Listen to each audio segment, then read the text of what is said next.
I was one of those people, like many people, that didn't think he should have fought. I really felt he should have been stripped, suspended at least 6 months, and not allowed to fight. So, I mean, nobody echoed this more than Timmy Bradley. Timmy was hoping he get knocked the F out.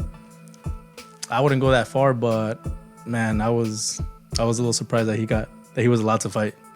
So let's begin with that, since you already touched on it. So you think he shouldn't have been allowed to fight? So before you answer that, for those of you who didn't find out, Oscar Valdez did test positive. Do you know exactly? The banned substance is called phentermine. Yeah. Can you Google what that does, or do you have it right there? So yeah, it's phentermine. I mean, I'm gonna give the what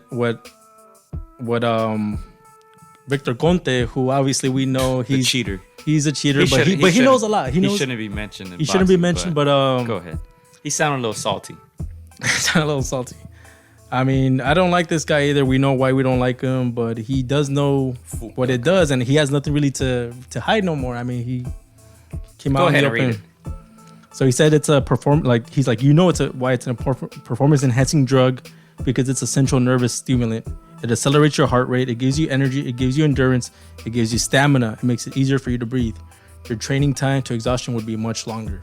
So it pretty much does enhance, your rendimiento, it helps with performance. I know a lot of people said it doesn't. It's out of your system. It's just a weight cut. But I mean, here's a guy that got busted, got put on, and got caught. He knows what PEDs do and which ones are easier to hide in the boxing game. I'll give it to you, Gio. What do you think? You think he should have been allowed to fight? Drinking on this one. Well, look. Yeah, trying to buy some time. But look, so the Pascua Yaqui Tribe Athletic Commission was the commission in charge of this bout. They were the ones who allowed this fight to happen in Tucson, Arizona. So their case was that they answered to the WADA testing, not the VADA. And there's a difference. Mm-hmm.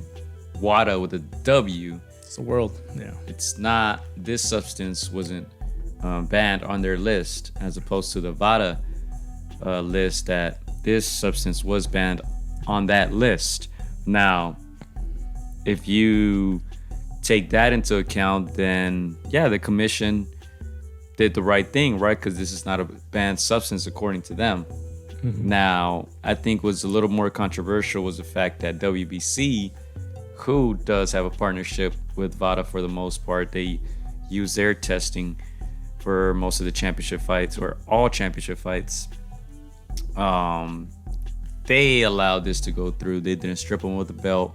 And I feel like that's where a lot of the anger came from the fans. According to the commission, nothing wrong. So, and if that's the case, then I'm not mad that the fight was allowed to happen.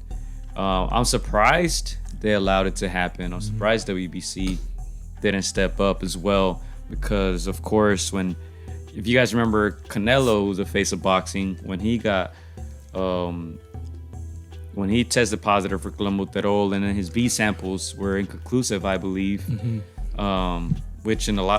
Which you would think that would, the B sample being inconclusive, mm-hmm. you think that would exonerate the fighter, right? Yeah. But even then, they still suspended him for 6 months, and he's the face of boxing. Yeah. So I'm surprised that Valdez was allowed to fight with no suspension, but I'm not mad at it. Look, I think everybody is on something, so fuck it, let them fight.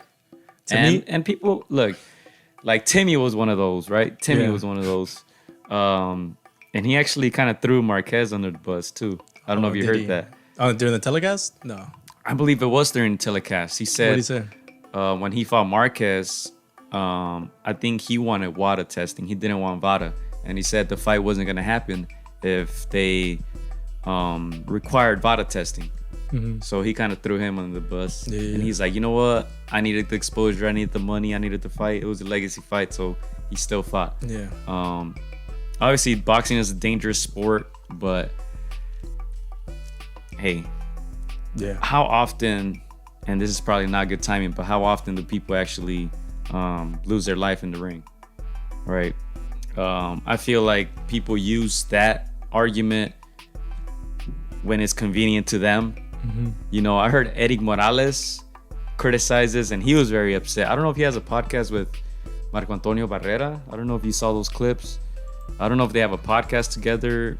That's what it seemed like. But he was very upset. He was like, yeah, he's a cheater. They shouldn't have allowed him to fight. I guess he forgot he tested positive against Danny, and they allowed him to fight, right? Or he tested positive for clenbuterol, and they allowed him to fight. So I feel like just people use these arguments to their convenience, right? Yeah. With me, I just feel like with Canelo, at least he hit his. Hey, I'm consistent. At least his. I'm consistent. Yeah. I feel like they're all on it, so let them all fight. To me, it's like, I mean, everybody that knows the boxing game, you know, someone's using something, whether it's to cut weight, whether it's to get a little bit stat. Like, there's something, but the fact, like, he got caught. Like with Canelo, at least his B side came back, and he's like, you know what, we kind of already know that was more of a culture thing. They inject that meat with steroids to, you know. And that's a real issue. People aren't informed. But I stated this on the podcast before. There was a under something World Cup, under 17 or under something 21 World Cup in Mexico. Where all those kids, like, you guys can Google it. Yeah. There was about 100 soccer players who tested positive for it. Yeah. Most of them were foreign. This was for a World Cup in Mexico. Yeah. So you can't tell me that all those guys just decided to take clenbuterol, right? Yeah. For a World Cup. Yeah. It's a real issue. A lot of Mexican fighters have tested positive for it, including Eric Morales, including Orlando Salido, many more, I'm sure. Not to make an excuse, everybody's responsible for what goes into their body, and that's why you got to hold Oscar Valdez accountable for that, right? Yeah. He should be more careful. They're blaming it on some tea or something. But I don't believe he's a dirty fighter, only because he is, according to every report and according to himself, he asks for VADA testing for every one of his fights. So I think it would be really stupid to ask for testing when you know you're taking something, or hey, maybe you're just freaking great at hiding it.